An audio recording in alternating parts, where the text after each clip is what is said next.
જય શ્રી કૃષ્ણ। સવાર સવારમાં એકદમ ક્રિસ્પી અને ખાવામાં એકદમ સોફ્ટ એવી ભાખરી મળી જાય તો સવારનો નાસ્તો કરવાની ખૂબ જ મજા આવે। તો ઘઉંનો કરકરો લોટ આપણે ચાળી લઈએ। તો ભાખરી બનાવવા ઘઉંના લોટનો જાડો લોટનો જ ઉપયોગ કરવામાં આવે છે। તો આ રીતના ભાગ કરી લેશું એટલે આપણે ખ્યાલ આવે કે આપણે કેટલી ભાખરી બનાવી છે। તો મેં આ 6 ભાખરીનો લોટ તૈયાર કર્યો છે। તો એ પ્રમાણે આપણે મીઠું એડ કરી દઈએ। મોણ માટે મેં તેલ લીધું છે તો 3 પાવડા તેલ એડ કરશું। 2 ભાખરી વચ્ચે 1 પાવડું તેલ નાખવાનું। જેમ ભાખરીમાં તેલનું મોણ વધારે હશે તેમ ભાખરી ક્રિસ્પી બનશે અને ખાવાની પણ ખૂબ જ મજા આવશે। તો બરાબર મુઠ્ઠી વળે તેવું મેં મોણ એડ કર્યું છે અને લોટનો કલર પણ ફરી ગયો। થોડું થોડું પાણી એડ કરી અને લોટ બાંધતા જશું। લોટ એકદમ નરમ અથવા એકદમ કડક પણ રાખવાનો નથી, પણ મીડિયમ એવો લોટ બાંધશું। લોટ થોડો કડક હશે તો ભાખરી એકદમ સરસ બનશે।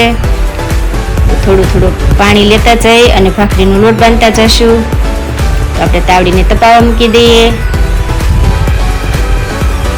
તો આ રીતનો મેં કડક એવો લોટ બાંધીને તૈયાર કર્યો છે। હવે ભાખરી બનાવી લઈએ। તો ભાખરી બનાવવા મેં ભાખરીનો મોટી સાઈઝનો થોડો લુવો લીધો છે। તો થોડી પહેલા ભાખરી વણી લેશું। આ રીતના લુવો તૈયાર કરી લઈએ। તો આપણે ભાખરી વણી લેશું। ભાખરી આપણે મીડિયમ જ રાખશું, એકદમ જાડી પણ નહીં અને પતલી પણ નહીં। સાવ પતલી હશે તો ચવડ જેવી થઈ જશે, એટલે આપણે થીક એવી ભાખરી બનાવીને તૈયાર કરશું। તમે જોઈ શકો છો કે આપણે થીક ભાખરી તૈયાર છે। તાવડી આપણી તપી ગઈ છે તો ભાખરી એડ કરી દઈએ। બીજી ભાખરી વણી લઈએ। તો આ રીતની એકવાર ચડી ગઈ છે તો ફેરવી અને થોડીક ભાખરીને વધારે ચડવા દેવાની।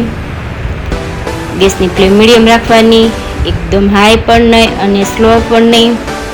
તો આ રીતના ફેરવતા જશું અને ભાખરીને ચોળવી લઈએ।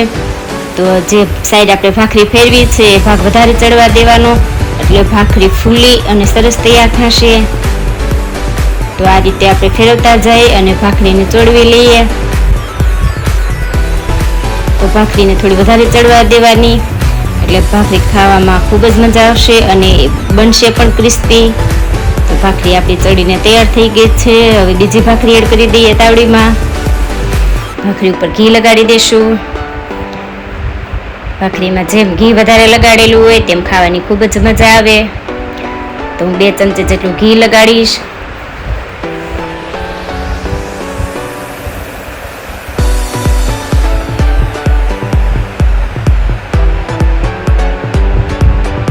બીજી ભાખરી આપણે ચોળવીને જોઈ લઈએ।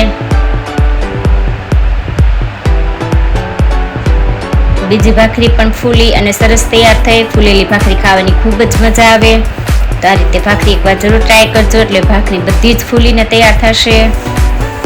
ભાખરી પર ઘી લગાડી દઈએ।